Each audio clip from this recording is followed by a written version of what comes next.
All right, welcome, ladies and gentlemen, boys and girls, to the broadcast here. The StarLadder I-League Invitational Season number 2 qualifying action coming at you. Of course, the European region, and we have another day here of best of threes, this being the first round matchups here. These two teams competing, it is single elimination. You win, you stay alive. You lose, you are done. We've got to grind through these qualifiers here. So obviously 12 teams initially. Ultimately, getting into these qualifiers, only one will survive. Well, we got Prodota versus Team Spirit here in our first of two best of threes coming at you today. So looking forward to having some fun with you guys. I'm Breaky CPK, of course, and joining me, thankfully, Tsunami. How's it going, man? Yeah, coming into the 11th hour, and it looks like I have been rewarded for my timing. Okay, so you tell me what you know about these first two heroes on the side of Team Spirit.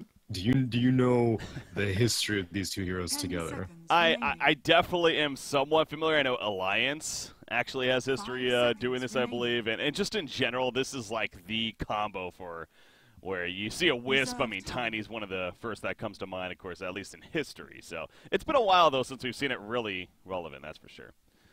Yes, it's a very long while. This is actually, like, at this point, I think I've been casting long enough to be at least a somewhat an authority, at least on what the past 6 months of Dota have been. And in all regions throughout the past, whatever, 6 or 7 patches, I have not seen this combination run in ages. And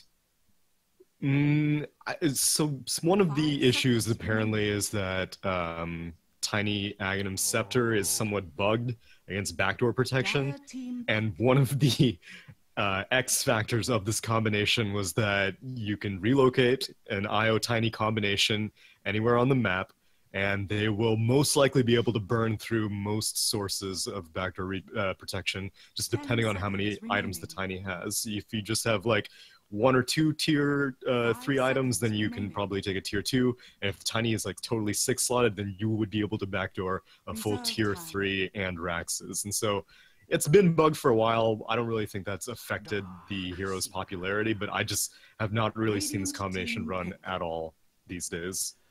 Yeah, no, it's I can't recall. You know, I want to say maybe one game, you know, sometime in these last like 6 months or so. But yeah, it's definitely not one we see by any means nowadays, as you're getting at. So clearly, Team Spirit though, they want to give it a shot right here, and looking forward to seeing what they do. Team Spirit, of course, a team that has been around now for a while. They've had some fairly decent results. Even Iceberg, I believe, is their middle player, if I'm not mistaken, and he plays a very fantastic middle hero every single game I've seen him. So I assume they, or I don't know though, I guess with the IO Tiny combo, is there a possibility that could be even like a 1-position Tiny, or will this very likely be more of a 2-position?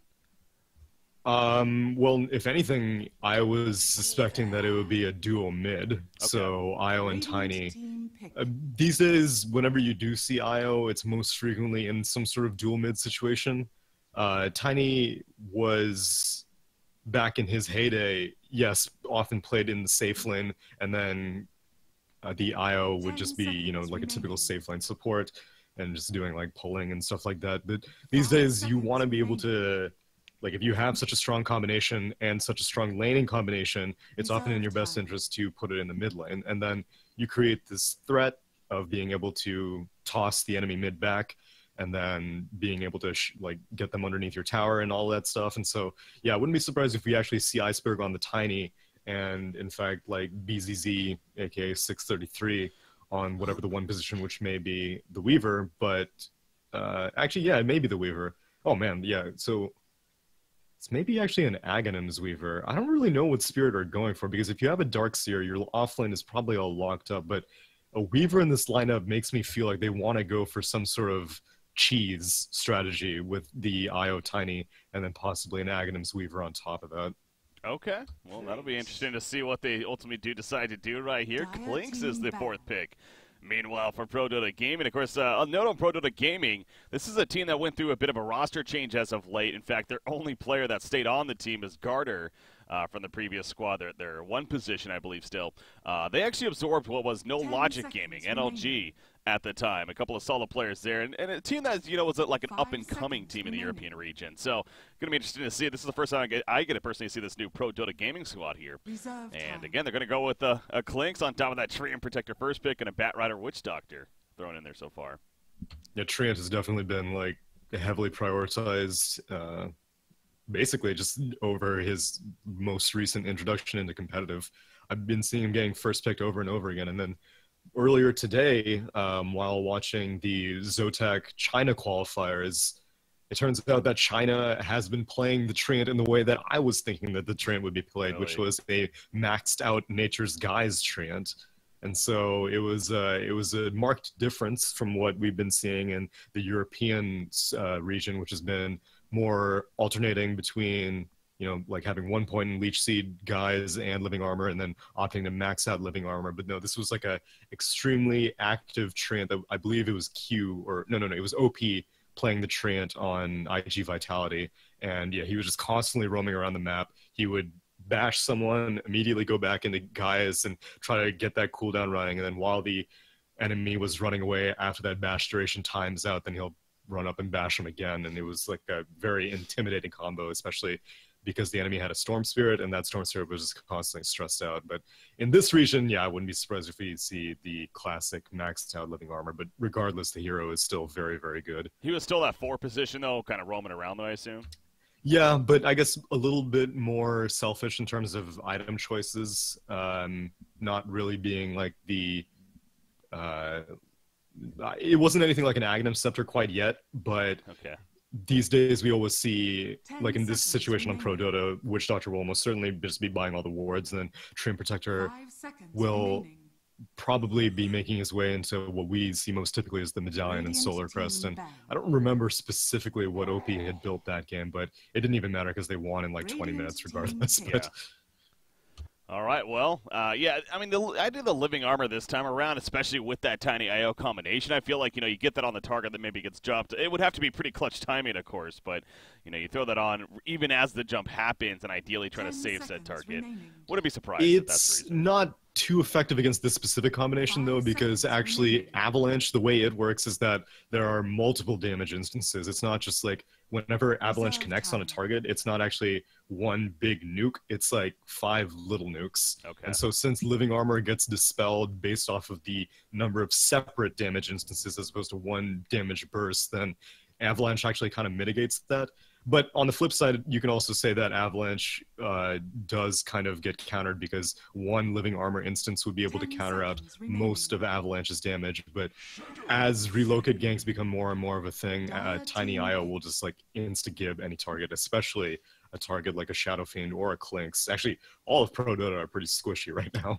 Yeah, the Shadow Fiend pickup, as you're pointing out, that's definitely a vulnerable target. So they could have gone perhaps like a tankier route, but they go more of a squishier, definitely vulnerable, and interesting decision with that said. And also in the laning phase, wonder how he's going to be able to do here. Once that time, maybe if he's babysat by perhaps the Treant Protector or even the Witch Doctor early on, that could help. But a Tusk final pick, this is a very active Team Spirit lineup here.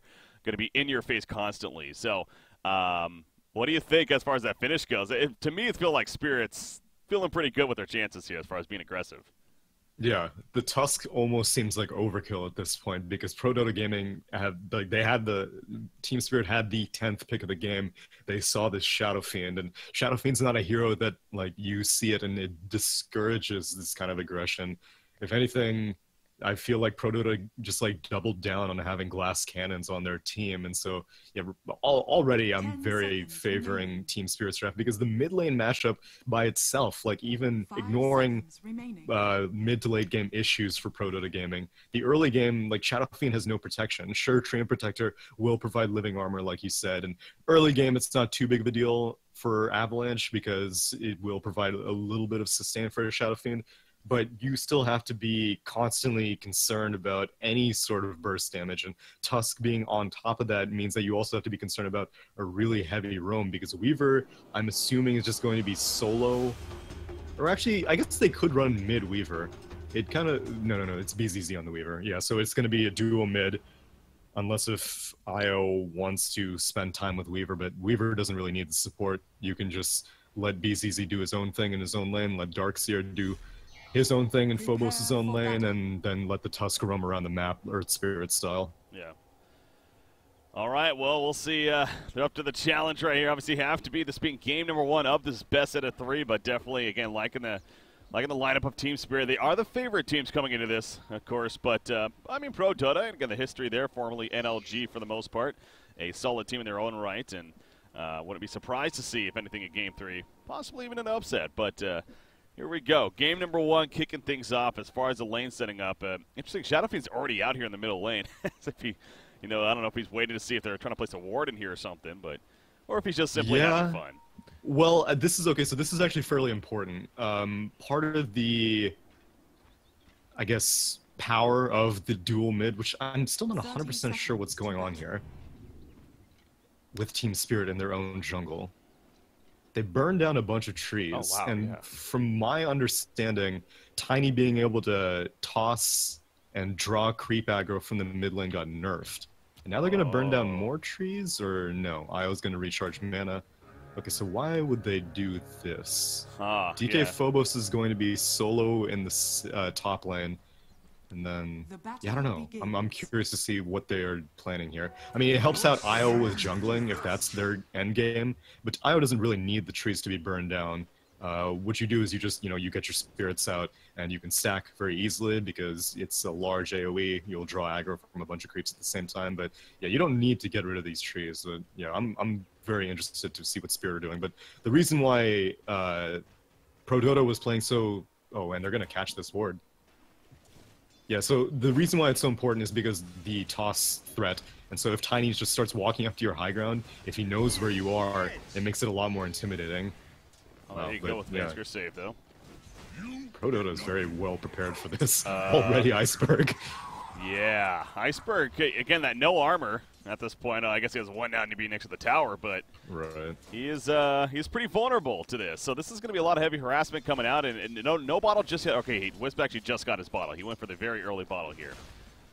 Yeah, and since he won 1 point in Tether, that means he doesn't have the points in Spirits, and so that's part of the reason why they got rid of these trees. He was able to just right-click 2 camps and stack both of them. But it's surprising that they're going for this at level 1. I had to really kind of think about what he's, purposely even taking damage right there, but, so he could obviously heal up. Yeah, right. Bottle. That's what I'm saying. If this combination proves to be successful, you will learn the ins and outs of IO. I guarantee it. Yeah, but haven't seen too much IO, aka Wisp here since I really started casting, so 9 months ago or so. So it's kind of fun to see it in this place here, and again, we'll see how he does with this classic combination. Look at DK Phobos, though. He's going to run to the Shrine. 9 charges of Sticking Napalm, make it 10 charges. That damage from Batrun is real. And he's still fighting underneath this Shrine. Oh my gosh. He selfishly uses the Shrine. Team wants to help him. And they might be able to now. Nice block with the Ice Shards right there. In comes Wisp, assisting with the Tether as well. Meanwhile, BZZ actually goes down at the bottom lane down there, actually. So that's unfortunate. Batrun are going to get denied by the neutral creeps in the end. I mean, he was definitely dead at that point, so well played, I guess, in that spot. But now Witch Doctor is going to find himself in an interesting situation. He's going to throw out the cask, maybe? No, not just yet. They're doing a good job of staying their distance. Out come the shards again. And that should be the ultimate kill, maybe on Witch Doctor. Oh, okay, wow. I thought he got killed by neutrals for a second, but Mansker actually able to get credit for the kill. What just happened? I mean, I really don't know. I'm not really sure because in the meantime, Trent was denying himself to neutrals, and I thought that was because he wanted to get like level 2, which he got level 2 for living armor, but like you don't really deny yourself to neutrals anymore because you're dead for a very, very long time. I mean, for what it's worth, like having to selfishly use the Shrine as a Darkseer when your mid combination is IO Tiny that really benefits from Shrine usage. It's it definitely sucks for Team Spirit, but yeah, they get a recovery kill on a Witch Doctor, but again, not the best exchange. Yeah, that overall idea, it's like it's either he gives up first blood or he uses the Shrine right there. So you can understand it, but it's like, ugh, as you're pointing out. Now they're going to be without that Shrine now, so Wisp is back in the middle lane. 2 charges on that bottle here as he, I believe, used it on a bounty rune even. But Again, Tiny clearly feeling the pressure. However, with all this said, the CS-wise, Iceberg is doing fantastic. He is 17-6 currently, which is actually leading the charts. And look at how just aggressive he's going in right there, even taking tower damage. But he will be able to fall back as they don't even attempt to make a play on him right here. So, yeah, I'm sure in the back of his mind, Milan was like, damn, I should have really gone for that cask at that moment. But yeah, Tiny is definitely, this is the risk of playing Tiny mid by himself is, yeah, as you said, 0 armor. And a hero like Shadow Fiend loves going up against such low armor targets because even Io himself also has 0 armor. And so both of these targets are very, very squishy and susceptible to Shadow Fiend right clicks. But the move speed provided by this boot's Tiny, especially when you're boosted by Tether, it makes you much more protected. Still, I'm still worried for this Shadow Fiend moving forward though, as in the bot lane, FNG is getting chased by a tree. Yeah, a tree that doesn't have Nature's Guise just yet, by the way. And I even see the dust here on Tusk, but obviously not really doing a whole lot. I guess, okay, it gets a clink, so I didn't think about that for a second. Ice Shard's going to be coming out, though, and blocking Tree and Protector, and there's no chance he's getting out of this one. He's just simply going to stand his ground with that living armor. Not enough, though, in the end. Now, Garden needs to be careful, but he is going to be dusted out. Speaking of that dust, and then final auto attacks from BZZ gets the double kill in the end. So Clinks, there's one thing for Treant to die, but Clink's going in right there. Obviously, that was way too risky. Radiant's top tower is under yeah, it was really unlucky by that Treant though. It was like pixel perfect sandwiching between the ice shards and then like the trees, because then he couldn't back out because the enemy creep wave was also moving in on him, and so he like couldn't move anywhere. And Clinks was yeah, you'd think with 2 points in Skeleton Walk you feel a little bit safe, but the way that Weaver and a Tusk both very easily closed gaps, this is another reason why Clinks is just like a very, very risky pick whenever you see an enemy team that's so heavy in pickoff. Yeah, I mean, that's something we're so caught up with the middle lane especially, and how the IO Tiny and everything, but how about the decision here to send Weaver to the bottom lane? Now, obviously, he did die early on, so kind of hurting in the beginning, but now with Tusk being down here, getting a double kill, clearly proven to be a nice decision, it seems like, from Team Spirit. Yeah, he hasn't had to put too much priority on roaming around the mid, as now they find Treant, put a swarm on him. Again, they're pretty confident this time that he doesn't even have Nature's Guise. Another Ice Shard's blocked. Man, he is on top of those blocks as FNG, and down goes the Tree and Protector. Witch Doctor throughout the cask, but bouncing to the neutral creeps, unfortunately. Yeah, FNG, this is a very seasoned Tusk player. I mean, I don't know personally like how much experience he has on the hero, but just watching him right now, a lot of Tusks have the reflex just like, okay, as soon as I get the snowball, then bam, I'm just going to put the ice shards out immediately because, like, you know, sure, why not? But FNG is specifically holding on to it until he can, like, get the perfect choke that the Treant is finally, like, paralyzed and no one can help him. And so, yeah, FNG is making a lot of work. Granted, it is just on a support. Again, Clinks was not the target this time, but still, every little bit helps. And what is going on mid? Oh, yeah, Tiny Io was invis. I was going to say, it took me a second too, but he was invis. In fact, Tiny's going to be turned now. Well played right there. Tree and Protector throughout that level 2 living armor, and you saw Shadow being able to tank that damage. So it was seeming like that could have worked out very well for Spirit, but again, they were just simply ready to react, happened to be in the area, and Shadow Fiend stays alive more than well. So that's huge because now Shadow Fiend really is starting to snowball right here. And also on the other side, Tiny locking him down as much as possible, preventing that earlier on. Blink Dagger, of course, is very important, especially with that Wisp combo here. So very good play for Prodota. Yeah, and meanwhile in the Radiant jungle, looks like 33 is stealing Io's stacks from him, and there's nothing that Io can do about it really. And he backs out very quickly and gets a massive boost out of that.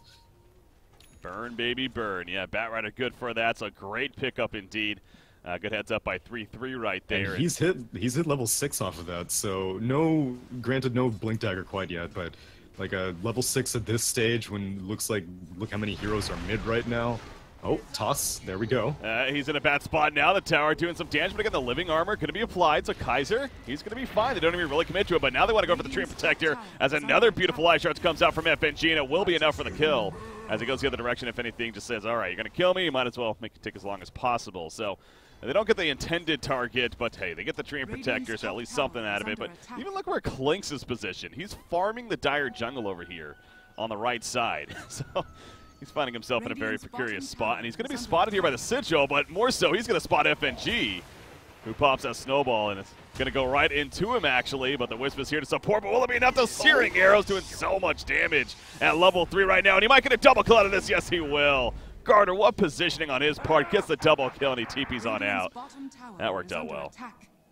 Yeah, this is a very it's a delicate laning situation that Team Spirit have, because like you can see they're trying to exploit the full resources of their like strategy here, with IO stacking up the Dire jungle and then just kind of leaving a Weaver solo up against a Clinks.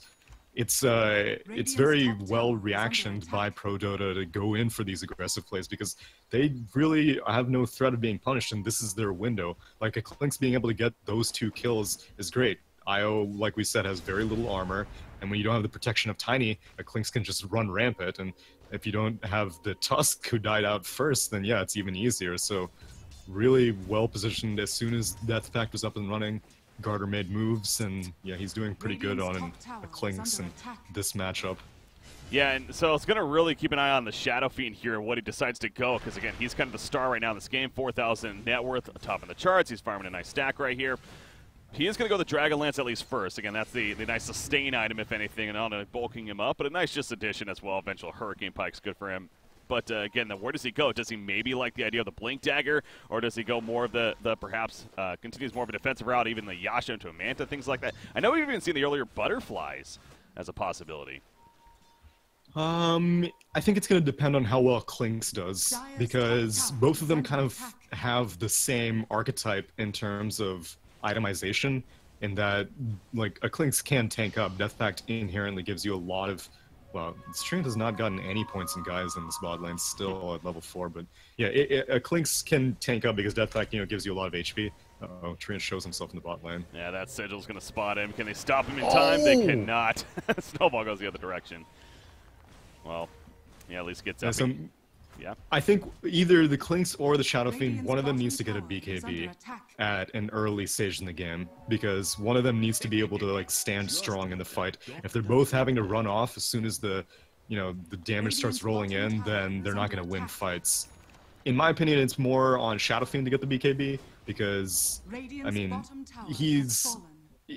Clinks can get a BKB, but he'll need it later on. If Clinks gets a BKB very early, then he's going to start getting blown up once this Tiny gets items later on. Whereas the Shadow Fiend, if he gets a BKB early, it doesn't really matter. You can have it 5 seconds in the late game. You're still going to be very, very tanky, and Presence of the Dark Lord as an aura means that you are incentivized to get deep into the fight, especially when you do have a Clinks on your team. So yeah. I wouldn't be surprised if he gets a BKB afterwards, but if he doesn't, he needs to get some other tanking item. I don't know if Butterfly will be sufficient, because it's not really too much physical damage quite yet, but I mean, even like the full Pike would be okay for me. But yeah, one of them needs to tank up.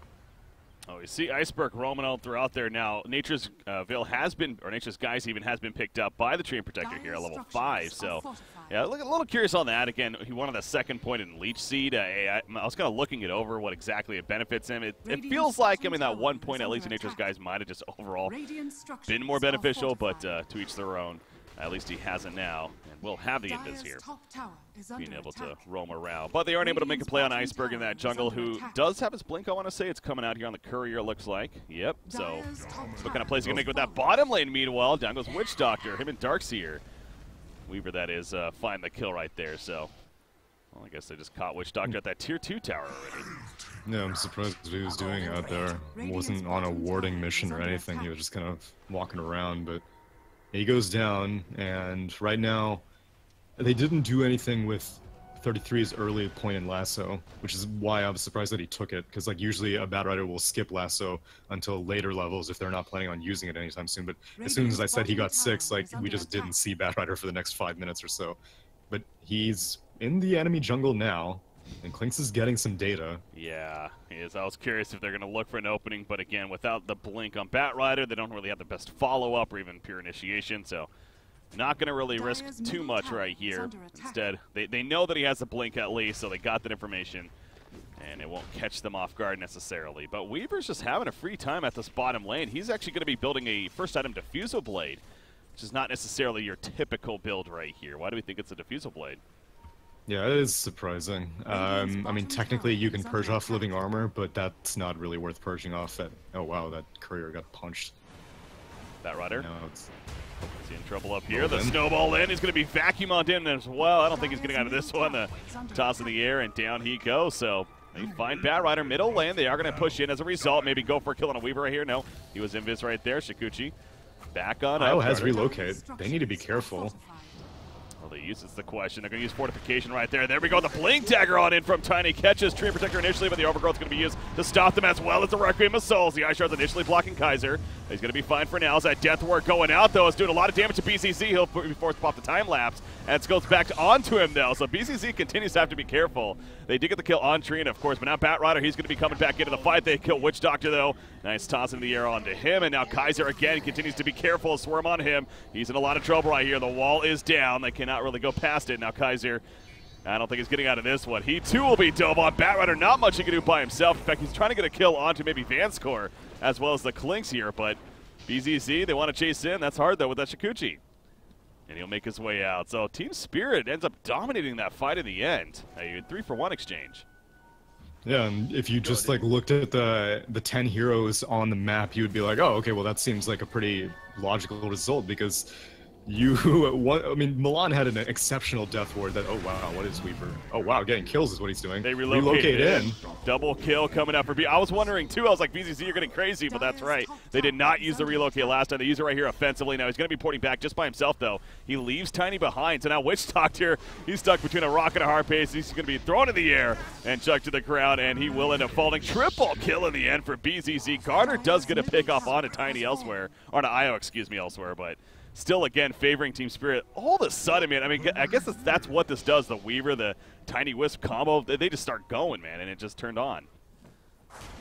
It's only because the enemy team just does not have the resources necessary to deal with this. Like, you would not see this against, like, if there was a Darkseer on Radiant, you would not be seeing this. If there was a Tusk on Radiant, you would not be seeing this. If there was any hero that had like a Banish, like an OD, you would not be seeing this. But since there is no real source of hard crowd control, there is no slows, there are no real stuns besides the Overgrowth and the Lasso, it's very difficult to be able to deal with this constant aggression. You get a good burst of counter aggression if you manage to find a Lasso or a Cask into a Death Ward, but once those cooldowns are spent, I mean, Team Spirit have nothing better to do. Surge is like a no-second cooldown. Shikuchi is like a no-second cooldown. The only limit really is Tiny's mana, and when you got an Io as a battery behind him, then you don't even need to be concerned about that. Yeah. Oh, bottom lane. You see Prodota trying to make a play down here as far as looking to perhaps push in the bottom tier 1 tower, but again, it's such a difficult decision. You got Tusk landing some great shards. And Garter's scanned, but he's going to turn. He's going to go the other direction. Yeah, he's working on finishing that Desolator right here, which it is almost finished, but that goes back to the idea you said. I mean, he's going to continue to kind of go this squishy route, at least for now, you know, going the Desolator. So he definitely will need to be very careful with that positioning in the fights. And even with the living armor, I mean, he's just not going to really be able to sustain much when it comes to this burst damage that we've already seen so much of. Shadow Blade, meanwhile, going to be finished on Tiny very shortly here as he just needs the Shadow Amulet, and basically this Creep Wave will pretty much get that for him. And the Diffusal Blade has been finished now in Weaver with the Lincolns queued up. So a lot of raw damage even coming out from that, as well as now that Purge effect. Things coming online very nicely for Team Spirit here. See if a relocate play comes into play here in the near future. Yeah, I'm still a little bit miffed on this first item Diffusal. Like, it's a fine aggressive item for a Weaver, but most of the time if you go for aggressive items, you'll go for something like a Desolator first because it can also help with tower pushes. And the only reason you would go for a Diffusal is if you want to get something like the Purge, but I guess just for the slow, it's valuable. It doesn't necessarily have to be just for purging off spells. Now Kaiser, Iceberg has no fear. Yeah, he's just going all YOLO right here. No reason not to. Nice snowball stun. The Walrus punch to finish the job. Now Iceberg is in trouble, however. The Death Ward coming out. The Maledict, can he maybe save it? No, there's no chance for Al right there. He did relocate, but he couldn't get him out in time. He will end up falling himself. Down goes Tusk. And the turn is real in favor of Prodota. They do lose Witch Doctor as well, but so far 3 for 2 in their favor. 3-3 in fact. He ports in. He will get the lasso off. Hadn't used it just yet. Now Clicks putting in the auto attacks. A vacuum onto the cliff though with the surge. Well played by DK Phobos. And he will be able to escape. Weaver not being there, pretty key, of course, at least at the later part of it. Weaver not being there, and Io was actually trying to relocate the Tiny out, so Overgrowth canceled it as Io was flying in, and if Io was able to successfully pull that off, then it would have been totally worth it, because Tiny would have been rescued. You can sacrifice the Tusk, that's okay, and I mean, really, that would have been the only casualty, as the Darkseer also managed to get his way out. But really well-timed overgrowth to cancel that relocate, and Tiny and Io both go down as a result. And so Iceberg getting punished a little bit for his aggression, though it doesn't look like that's going to stop him, as Shadowblade completed, and he wants to find 33 on the spot line. Yeah, this Tusk is definitely struggling when it comes to farm, by the way. Oh, yeah, they do kill a bat. Sorry.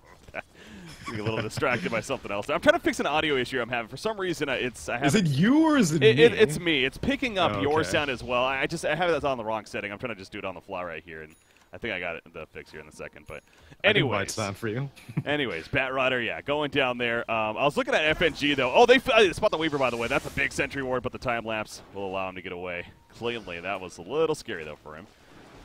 Going back to the ultimate point though, Tusk. Boots and dust on him. He's just been on bottom of that net worth chart for a long time now. I know overall he's been landing some big shards, but I mean, that's a little bit of a concern, I feel like, that they have a support that's struggling so much. Yeah, they're prioritizing the Ios for him, because in this specific lineup, Weaver finds out the Witch Doctor. Witch Doctor is dead droids, but Sentry Ward. Yeah, Lasso's going to catch him, allow them to go for the turn kill, and that's very worth it for Prodota. I don't know if overgrowth is necessarily needed, but hey, it's better to be safe than sorry for a core like that, especially. So nice turn for them, and a 1-for-1. Prodota. 1-for-1, and that was a 9x streak ended. Garter gets a massive cash influx from that, though Iceberg may want it back. Man, this trend has been on point with these sentries. Yeah, really spotted him, actually. Now, Iceberg, he's forced to fight right here. You got Wisp nearby, going to relocate? Yeah, tether right at the last second, so he should be able to kill the Wisp. I was going to die as a result. That's a TP trick? Where he is. Will he go for it? He can try. You know what? They're coming, actually, so maybe he won't die. He's he's gonna be able to take up right here with the supporting cast going in. The Walrus punch in the background on a Clinks, a vacuum on top of that with the wall put down. It goes to the stubble. The Death Ward way back here, not really doing much damage as it's behind the fight. Clinks is gonna manage to live, though. Nice living armor applied. He'll be good for the time being. Tusk just running around in circles. Vanscore getting low, though. I think Vanscore may get picked up by Bat Rider. Looks like, and the Ice Rider's not able to block the Bat Rider right there, but they do end up making it a 1-for-1 as supports both go down on either side, but possibly now Bat Rider.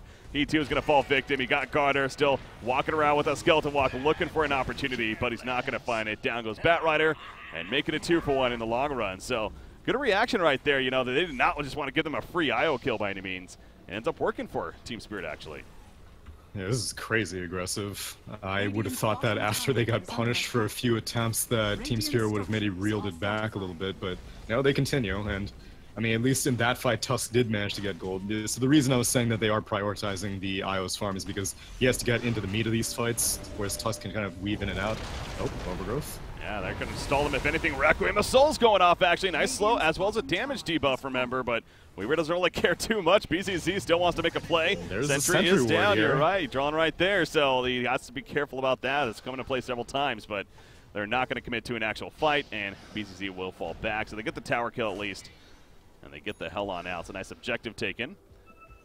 Shout out to this Witch Doctor and this Treant. Okay, so let's see. I count 1 sentry, 2 sentry, 3 sentry, 4 sentry. I count 5 sentries on the map, and nearly all of them have netted them some information. This one in the mid lane saw Weaver running up. This one near the cliff that Shadow Fiend is farming next to got that kill on Weaver. Well, actually, I guess the recurring theme is that Weaver keeps falling into them. Yeah. But, yeah, I mean, even despite all that, they are still managing to out-net worth the Tusk. They've been spending tons of gold on detection, and are still not falling behind. Witch Doctor have managed to complete Tranquil Boots and a full Bracer. It's not, you know, it's not going to keep them alive for long team fights, but any little bit helps if you have to kite the Weaver or the Tiny around. Mm-hmm. Yeah, and you do see the BKBs now coming out. Both Clinks as well as Shadow Fiend are going to be picking it up, so kind of taking your advice right there. Really needing that item to be able to bulk up in this game and be able to thwart off that Tiny combo coming out. Tiny, though, oh man, he has a double damage rune, by the way. Oh, they see Garter. Maybe they're pinging out. Never mind, that was their own pings, actually, and their own sentry, so they will not see Garter. Yeah, talk about the detection, and props to PD on their side, but on Team Spirit side, you know, they're not able to see Clinks. They haven't been able to find Clinks too much. He only has a 1 death, and that was from much earlier on in the game right here, so he's been doing a good job of staying alive. Io's been itemizing very selfishly. Well, I mean, I say selfishly, but it just means like not pure support items. Full arcane boots and urn completed. It's a pretty generous farm for an IO at this stage of the game, but that's the game plan for Team Spirit. They want to make sure that you know, if they need detection, F&G can just roll in with the snowball and, well, another sentry placed on the mid lane. All right, as we say this, though, about Garter staying alive, they do eventually find him. The dust comes out, and there we go with Weaver and Tiny coming together now. Middle lane, Snowball's going to be activated. Death Ward's put down to go right into him. He says, "Great, I got to fight." Wall was punched in the air. Nice wall on top of Kaiser, actually. And he's having to fall back. He does have a Requiem. He's going to use it from a distance right here. Io, he'll go in to support this Tiny. The Requiem goes off. So, again, if anything, the slow and the debuff being put on. Not the most damage, though, but it does help save Witch Doctor for the time being. But now a 1-for-1 in this fight. Of course, Klink's picked off at the beginning. Bottom lane, still going to favor Team Spirit in the big picture. And we're going to have about to pause here to top it a while. Pause. Yeah, this Klink's dying is unfortunate because that means that this tier 1 will almost certainly go down. Living Armor has been valiantly keeping it up, but you can only do it for so long. And so, a very good pick by, because most of the time you would expect, if you were the Klinks as Garter, you'd be like, okay, well, the second I start seeing that relocate animation on my minimap, I'm just going to bolt. But they didn't bring the IO. It was just the Tiny and the Weaver, and I'm assuming Tiny's the one that had the dust? I believe so, yeah. I think it's yeah, so Tiny blinked in, dusted, and then unfortunately Klinks does not have a time lapse, so once he sustains that amount of burst and gets dusted, then he's almost certainly going to die. And yet again, Witch Doctor proving to be a very strong pick against this combination. I think it was the second phase pick, but Witch Doctor used to always be one of the snap reactions to an IO anything combination, not necessarily just IO Tiny, but IO anybody, because Paralyzing Cast is just too good. Every single time the enemy team is going this aggressive, chances are that they don't have a creep wave next to them, and so your cast is going to bounce off of heroes every single time, and it's going to mitigate that aggression that an IO strat will bring. Mm-hmm. All right, so I think I've got the sound thing figured out, guys. So I could just turn off my open mic because most of the time people say that my mic is too quiet anyway. Well, I just got the fix, so we'll keep it this way for now. The downside of the downside of me doing it my way too, it picks up like all my in-game sound too, so then they would be kind of hearing that double if anything. So it's better to have it like this. Fair enough. For the time being. All right, so it should be good now, though, guys. Sorry for that. How was yesterday's? I saw that the two teams that I expected to move forward did in fact move forward. I mean, like, I'm not too familiar with Digital Company, but you know, friends did better. And then Cyberangi, while I would have loved to see Havost go on to, you know, a LAN event for a first time in a while, Elements Pro did look a little bit better. Yeah, they did. Now, obviously, it did end up going to third game. The second game, actually, Cyberanzi ended up winning, and they ended up winning with an anti-mage played by Yoku. Again, it wasn't Havost; it was Yoku playing it as their carry. So they pick classic Havost heroes, and they don't give it to him. That's a damn shame. I know. You were mentioning that with the what was it, the Gyrocopter the first game, and then right. the anti-mage the second. Almost teasing, but. Yeah, so they ended up winning the second game. It was actually quite a grind. In fact, Elements Pro, they went Ember Spirit again, and he went the Battle Fury build with the whole data list and everything, so that was interesting to see. Yeah, it's been a while since we've seen that, but proved to not be enough. And then Game 3, though, EPG actually closed it out pretty decisively, so they ultimately proved to be the better team in that case. So, yeah, they moved on. They're going to play Vega Squadron, and then Friends set to play Empire, as we mentioned. The winner of this is going to be playing Cloud9, by the way, in the next round. Yeah, Cloud9 Cloud9 did something recently. Zodak, they qualified. That's right. Yeah, so Cloud9 have, I haven't seen them on a main stage in a while, but Zotak clearly is giving a good opportunity, like, not only to Cloud9, but also, like, that Stand King stack, and, I mean, the China qualifiers are going on right now, and a lot of competitive teams are going for that, and so more and more of these tournaments are giving opportunities to these, like, not necessarily tier 1 tournaments. Like in this one, yeah, you said the winner of this will be going on to face Cloud9, and then the winner of the next series, which I believe is Effect versus Penta, will be facing Na'Vi. And so yeah, this definitely a pretty well contested qualifier for this Star Ladder Invitational. Yeah, I also made the point yesterday. It's kind of interesting. This is a European qualifier. It's very CIS heavy, though. Actually, it is. I believe 8 of the 12 teams are from the CIS region here. So yeah, I'm actually surprised that Alliance isn't in this qualifier. Yeah, teams like that come to mind definitely. I understand like the bigger teams like a Liquid and stuff like not being. Yeah. Oh, shots fired, by the way. I just realized I totally insulted Alliance right there. But frankly, recent results they haven't have been having the best. So they've kind of call it how you see it. Yeah, exactly. They have dropped off a little bit, but yeah, teams like that. So not being in this event. But man, I actually don't know what other prominent like non-CIS European squads are out there these days, to be honest. Well, so you got alliances we mentioned. Let me actually look at Liquid. That's a good point. Off the top of my head, I'm having trouble thinking. Because I think a lot of CIS teams have just been like absorbing a lot of random European talent. Yeah, we have NIP obviously, still a thing. Oh, okay, yeah. Bears of Bears. Bears, yeah. So Bears are like in flux right now. Yeah. No one has a good read on them. Like some of their team members are saying they're disbanded, but some of them are like, no, it was a joke, and like you can't really take everything you read in Twitch chat as gospel. And so, yeah, I don't know what the status of Bears is, but I haven't seen them play together as 5 in a while. Well, like on Wikipedia, it has a reference to Bears no longer being a team. Yet the reference is that, as you said, that post of Forev literally just saying no to a guy saying, "Dude, please answer, is Bears still a thing?" And he just goes, "No." Like. Yes, hard-hitting journalism. Yeah, is that like really enough evidence right there to suggest that okay, it's absolutely finished? I mean, I don't know if it is, but yeah, I'm still not sold that that's 100% yet. But yeah, that'd be another team. And also, speaking of the kind of just funky teams that you hear about, the whole Wings Gaming earlier today. Oh yeah, I know. That's how do you lose $3 million? Like, how does that happen? I don't know. Just dropped. Esports is. Esports is, I mean, like, I thought most of this has been kind of weeded out, because I know in like the beginning days, at least I'm sure it's true for every esport, but like in Dota, there were plenty of notable stories of players getting completely screwed by either incompetent management or malicious management, in which like you know contracts weren't really a thing, and if they were, like, players would be like, okay, I mean, this is a sheet of paper that looks really official. Sounds good to me. Yeah. Whereas, I mean, in recent years, especially Chinese squads are like really tightly organized, and so that was baffling to me to hear. I mean, I guess more news needs to come out, but from the little information that has gone out, it's really shocking. Yeah, that was like kind of just exactly kind of glimpsing through. I haven't really looked into it, but it's just crazy that something like that could happen. But you know, I'm not going to pretend I understand that the Chinese scene in general, especially when it comes to those teams and organizations and the ownership. So, but clearly something funky going on there. But in case you didn't hear, by the way, we're referencing earlier today, this morning, late last night, Wings Gaming, no longer Wings Gaming. The players of Y, Shadow, Blink, Faith Beyond, and Ice Ice, they are now known as Team Random. That's going to be their name going to the Kiev Major, which I do find kind of interesting. They almost find themselves doing a lot of random strategy compared to most other teams. So I think it does kind of fit, but it's going to be interesting kind of seeing them at the Kiev. Frankly, I'm not expecting much.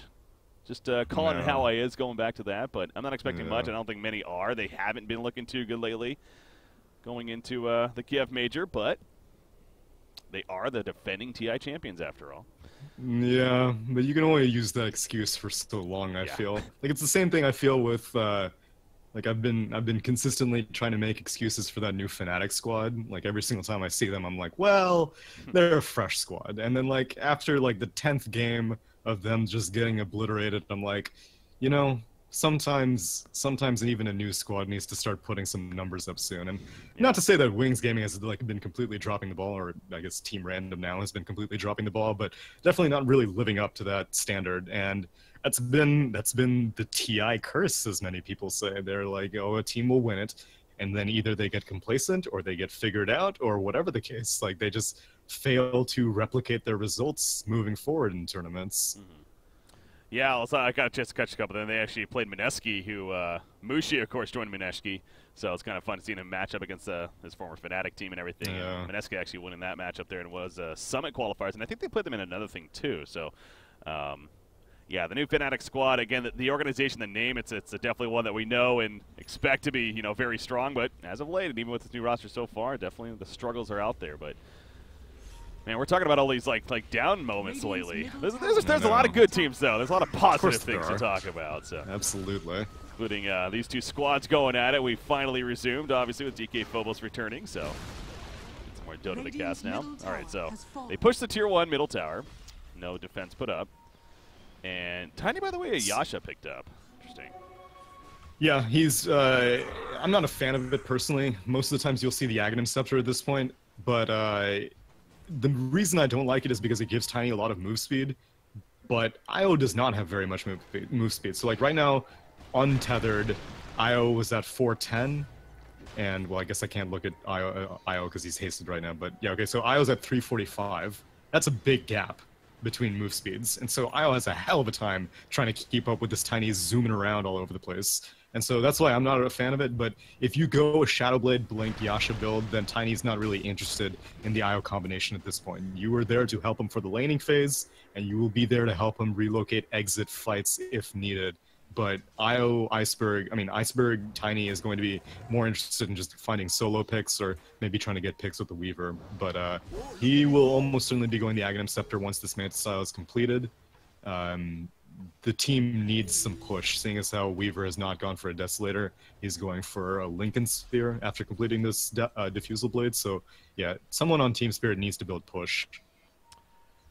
25.5 minutes in, the 20-12 lead for Team Spirit. As far as the network chart's looking, though, about a 4,500 net worth lead or so. The experience about that 2,000 range has been in their favor, but again, this Shadow Fiend has the BKB now finished. Clinks is very close to getting his. In fact, he has it now. So, yeah, this is that key timing right here for Prodota. Now they're not nearly as afraid to fight.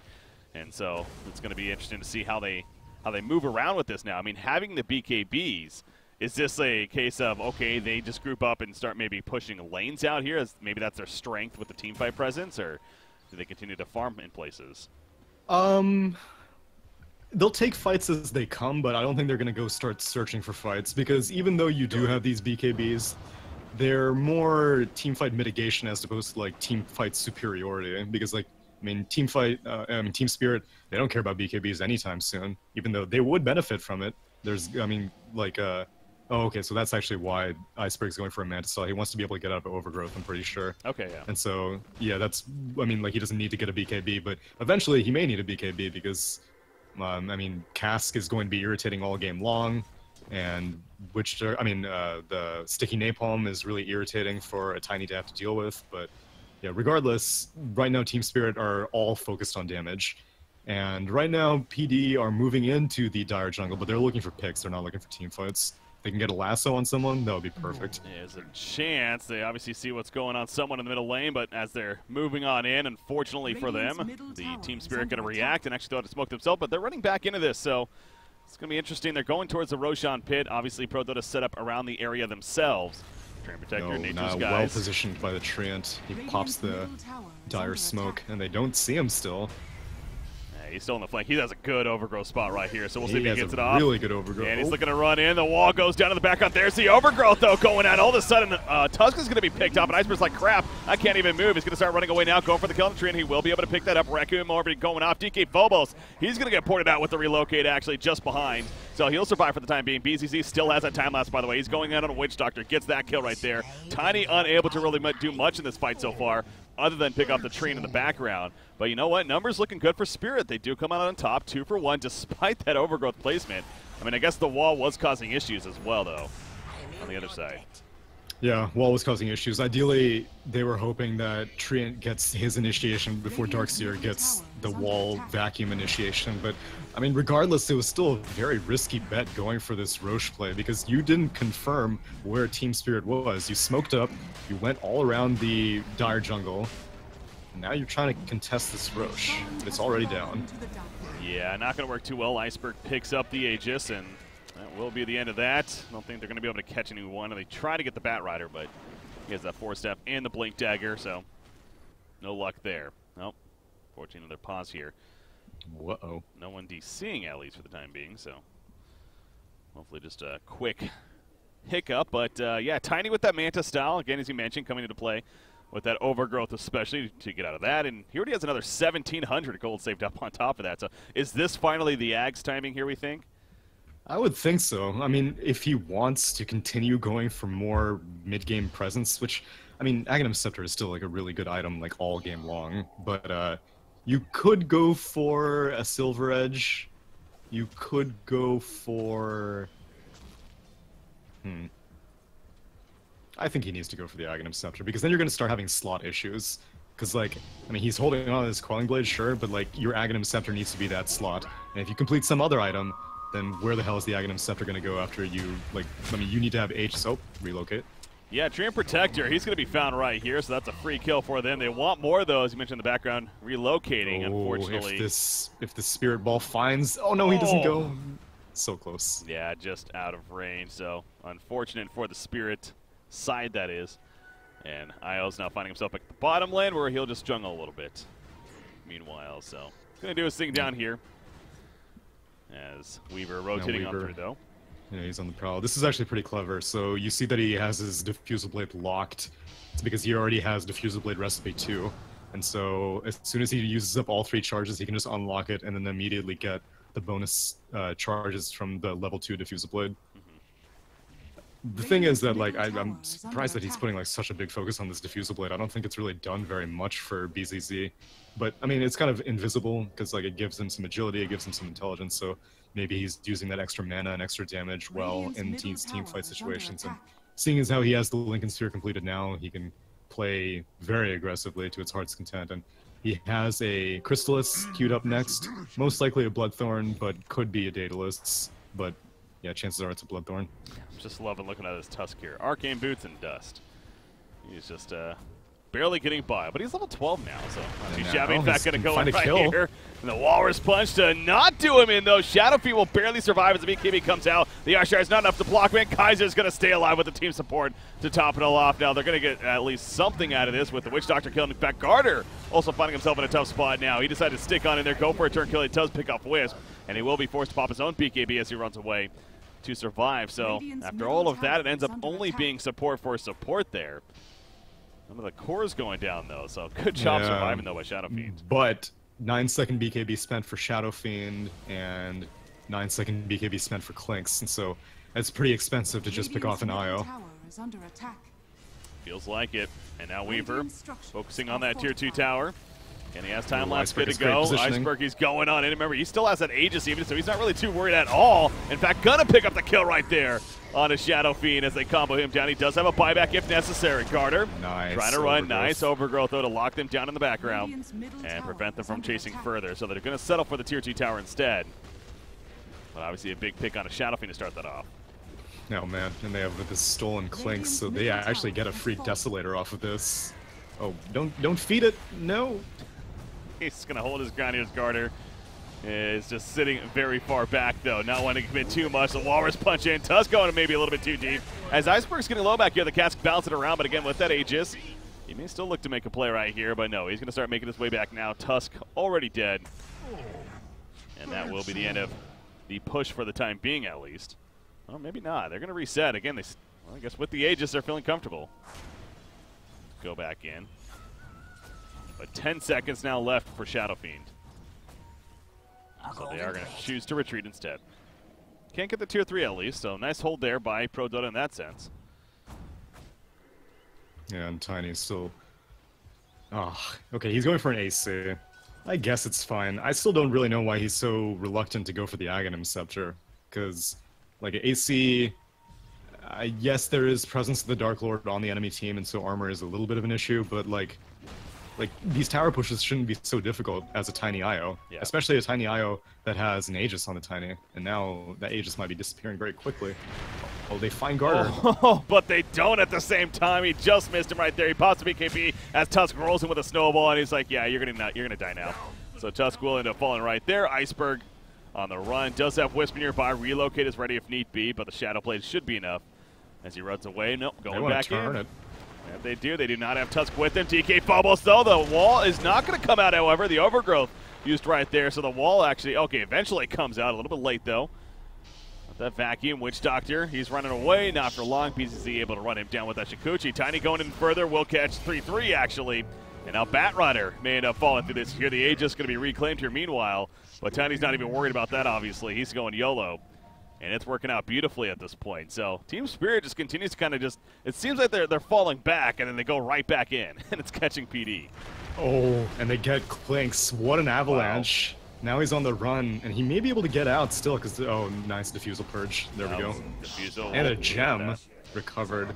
Why was Clinks throwing around with the gem? I'm not sure. It was bought by Milan, so maybe he recovered the gem from a previous team fight, but whatever the case. Oh, now bot lane. Now they're down here. Tiny, he's just all over the place, man. Now he's going for another core. Shadow Fiend. He thought about maybe going for a rogue game, but now he's just trying to run and stay alive at this point. A couple of auto attacks out with the trying to use. He's going to barely live. With that said, Weaver is now being locked down. Has time left, but he can't get it off, so Weaver commits too much, and he ends up falling himself in the end. So he's dead for 70 seconds, actually with no buyback here.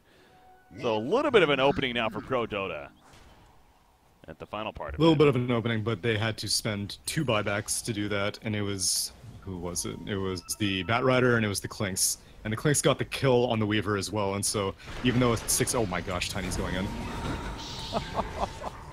Shadow Fiend is no longer here. Carter at least trying to pick up Io in response, but those eye shards again, the beautiful block with the toss in the air. Carter's somehow still alive though. The snowball in further, slowing him down as FNG, but now the overgrowth, they're just keeping him alive and gonna allow for some searing arrows, that is, with the Desolator to get the turn kill on a Tusk. The Death Ward in the background, though, not going to deter them enough as he goes down a big avalanche on the 2 heroes, and not enough damage still on Carter. How is this guy still alive? Finally, Iceberg will punch him down, and down goes Batrider as well. Oh my god, GG's brain called him, and they just killed Weaver with no buyback. And then just like that, they lose 4 heroes. This Iceberg. Yeah, I mean, Clinks doesn't have buyback.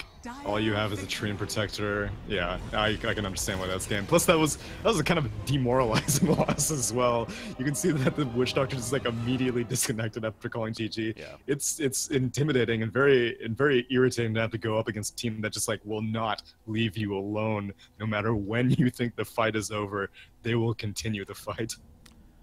Wow, I mean that just. It was something, though. You know, again, he got the Blake Dagger. He wasn't necessarily able to make a play with it. He spotted with it, but then even despite that, eventually still found the opportunities. Like, honestly, Iceberg really has been one of the stronger mid players that I've got the chance to cast here in recent history. Every single time, this guy just does work here for Team Spirit, and it was no different this game. And the Io Tiny combination comes through. Is this the beginning of the return, Tsunami, or is this kind of just a flavor for this game, you think? It was a flavor because they picked it first 2 picks, and so Prodota Gaming just like we're not ready to draft against Tiny Io, or they don't remember how to draft against a Tiny Io, because one of the other reasons why it's fallen off is just because like there are a lot of situational counter picks against this specific combination. Like I said, banishes are really useful. Heroes that are good at kiting are useful. And I mean, like, Overgrowth is 1 spell, yes, but you need more than 1 spell to go up against this kind of relentless aggression. And so Team Spirit rolled the dice and came up with 2 6s. And so it worked out very well this game, but they won't go back to this strategy. I would be amazed if they pick it first again in Game 2. But they get a win in Game 1, and they only need to get 1 more game to kick Prodota out. That's the plan right here. Again, single elimination here in these European qualifiers for the Starladder I-League Invitational Season number 2.